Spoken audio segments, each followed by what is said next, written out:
नमस्कार आमार सकल दर्शक बंधुदेर आबारो एकटा नतून भिडियोते सकलके स्वागत। नित्यदिनेर परिवारेर संगे काटानोर किछु किछु छोटो छोटो मुहूर्त आमी तुले धरी आमार भिडियोर माध्यमे। पुरोटा स्किप ना करे देखते थाकुन, आशा करी भालो लागबे। आजके यदि आमार चैनेलेर नतून बंधु हये थाकेन ताहले अवश्यई चैनेलटिके सबस्क्राइब करे आगामी दिने पाशे थाकार अनुरोध रइल। एखन बाजे बिकेल 4:30 मतो और এই সময় থেকে আমি আমার ভিডিওটা শুরু করছি। কালকে বাজার থেকে বাবা বেশ অনেকগুলো পেয়ারা নিয়ে এসেছিল আর বাবা এই পেয়ারা মাখা টাখা ভীষণ ভালো বানায় আর উনি নিজে এই কাজটা করতে ভালোবাসেন। কিছুদিন আগে আমাদের বাড়িতে ওই বিলাতি ধনেপাতা গাছ লাগানো হয়েছিল, সেখান থেকে দুটো ধনেপাতা তুলে এনেছে আর কাঁচা লঙ্কা কাসুন্দি এই সমস্ত কিছু দিয়ে পেয়ারাটাকে মাখাচ্ছে। এইসব করার জন্য বাবার বেশ কিছু সরঞ্জাম আছে আর সেগুলোকে কাজে লাগাই খুব সুন্দরভাবে। যেমন এই কাঠের এইটা, শ্রীহানের লেখা, আর এদিকেই চুরমুর টুরমুর খেতে খেতে সন্ধে 7:30 মতো বেজে গেছে। আর আজকে মনে হচ্ছে পিসি আর আসবে না। পিসি না আসা মানে আমরা একটা জিনিসই করে থাকি, সেটা হলো খিচুড়ি। বৃষ্টি তো হচ্ছেই, আর কোনো ভাবনা নেই। আজকের খিচুড়িটা আমি বানাবো সিদ্ধ চাল আতপ চাল মেশাবো আর ডালের মধ্যে মুগ ডাল মুসুর ডাল আর এদিকে একটু দেবো মটরের ডাল, যাতে গোটা গোটা মুখে পড়লে বেশ ভালো লাগে। এখানে ডালটা একটু বেশি বেশি দিলাম, খেতে ভালো হবে বলে। আমি এখানে কয়েকটা বাসন ধুয়ে নিচ্ছি, কারণ সব বাসন যদি বাইরে নামাই অনেক বাসন হয়ে যায় আর ওনারও মাজতে প্রচুর সময় লেগে যায়। জানেন তো, খিচুড়ি আমি বহুদিন পর বানাচ্ছি। আগে দুপুরবেলায় আমাদের বাড়িতে রান্নার দিদি আসতো আর প্রত্যেক শনিবার রাতের বেলায় এরকম খিচুড়ি করতাম আর সেটা আমিই বানাতাম। তারপরে ওই খিচুড়ি বানাতে বানাতে আমার হাতের খিচুড়ি বেশ ভালো হতে শুরু করলো। এই দিদি আসার পর থেকে ইনি তো রাতে বেশিরভাগ দিন রুটিই করেন আর শনিবারে রাতে লুচি পরোটা এইসব হয়। আর যেদিনকে একটু বৃষ্টি বা মেঘলা ওয়েদার থাকে সেদিনকে এক একদিন খিচুড়ি হয়। আর আমি এখানে খিচুড়ির জন্য কিছু সবজি কেটে নিয়েছি। ঘরে শুধু গাজর ছিল আর 2 পিস আলু দিয়েছি আর একটু কাঁচা লঙ্কা চিড়ে নিয়েছি। আর এখানে খিচুড়ির সাথে খাওয়ার জন্য নিয়েছি আলু আর পটল কেটে, এগুলোকেই ভাজবো। লবণ আর হলুদ মাখিয়ে রাখছি আর এটাকে 5-10 মিনিট পরে ভাজবো। আজকে দুপুরেও শ্রীহান ভালোভাবে ভাত খায়নি আর রাতে ও খিচুড়ি খুব একটা পছন্দ করে না। ওর জন্য একটু ভাত রেখেছি, যদি খায় ওকে একটু ভাতই খাইয়ে দেব। এটাতে নুন হলুদ মাখানো থাক আর ততক্ষণে আমি খিচুড়িটা বানিয়ে নিই। এখানে প্রেসার কুকারে তেল দিয়ে দিলাম আর ওই গাজর আলু যেগুলো ছিল ওগুলোকে একটু ভেজে নেব। এবার দিয়ে দিলাম একটু জিরে বাটা। এবার আমি কিছুটা আদা গ্রেট করে দিয়ে দিচ্ছি। ছেলেটার আজকে খাওয়া দাওয়ার একটু টাইমে গন্ডগোল হয়ে গেছে। দুপুরে ভাতটাও ঠিক করে খায়নি আর সন্ধ্যাবেলাতে পিসুর সাথে একটু ও বাড়িতে গেছিলো আর সেই জন্য দুধটাও খাওয়ানো হয়নি।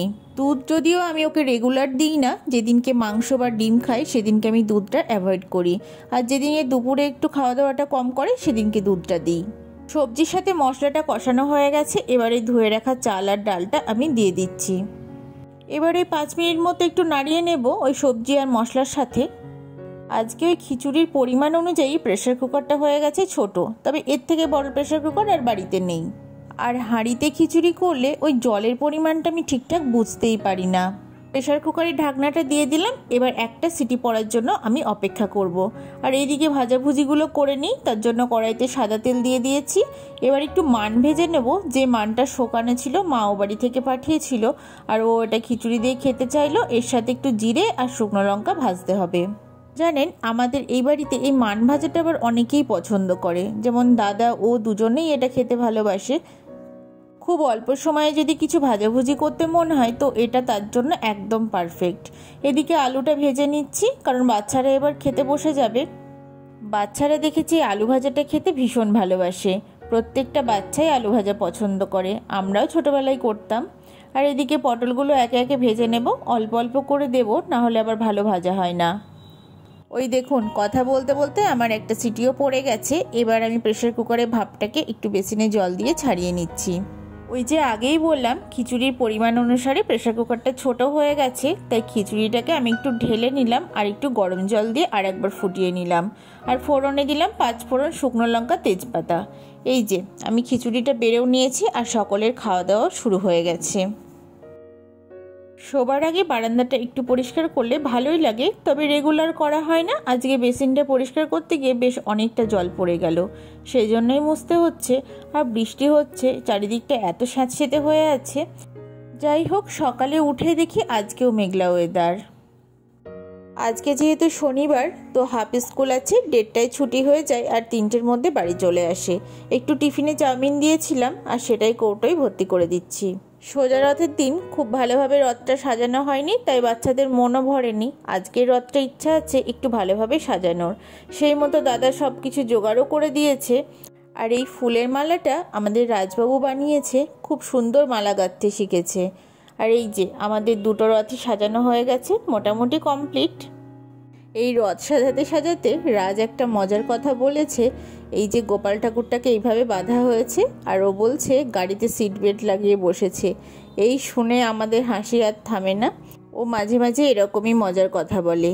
আর এদিকে ছাতা ফাতা বের করে সব রেডি হয়ে গেছে, রথ টানতে যাবে বিকেলে। আজকে দিদিয়া দায়িত্ব নিয়েছে ভাইকে ক্রিম মাখিয়ে মাথা আঁচড়ে দেবে। সেই দায়িত্ব পালন করতে গিয়েই তার তো নাজেহাল অবস্থা। আজকে ওর মাথাটা শ্যাম্পু করে দিয়েছি। আর বৃষ্টিও এসছে, মেঘলা ওয়েদার, যদি একটু চুলটা শুকিয়ে না দিই তাহলে ঠান্ডা লেগে যাবে। ওদিকে ভাত বসিয়েছে মামুনি, আর একদিকে উচ্ছে আর আলু সিদ্ধ হচ্ছে, এটা বাবার জন্য। আজকে যেহেতু শনিবার, তাই ডালের সাথে খাওয়ার জন্য মটরের ডালের বড়া হবে। ডাল বেটে এখানে পেঁয়াজ লঙ্কা সব কিছুই দেওয়া ছিল, আমি শুধু একটু কর্নফ্লাওয়ার দিয়ে তেল গরম করে ভেজে নিলাম।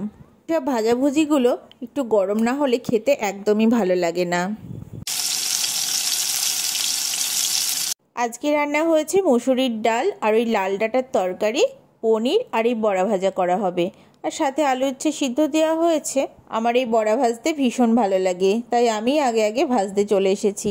তবে বেশিক্ষণ ভাজতে পারবো না, কারণ শ্রীহানকে আবার খাওয়াতে হবে। ওকে খাওয়ানো মানেই হাতে 45 মিনিট ধরে বসতে হবে। এখন ভাবি বিয়ের আগে ছোটোখাটো কোনো বিষয়ে কত অধৈর্য হয়ে যেতাম। আর এই খাওয়াতে বসালে আমাকে এত ধৈর্য কাজে লাগাতে হয়, আমি তো নিজেকে নিজেই চিনতে পারি না। আজকের ভিডিওটা তাহলে এই পর্যন্তই। আশা করি পুরো ভিডিওটা ভালো লাগলো। আর যদি ভালো লাগে অবশ্যই একটা লাইক করবেন আর একটা কমেন্ট করে দেবেন।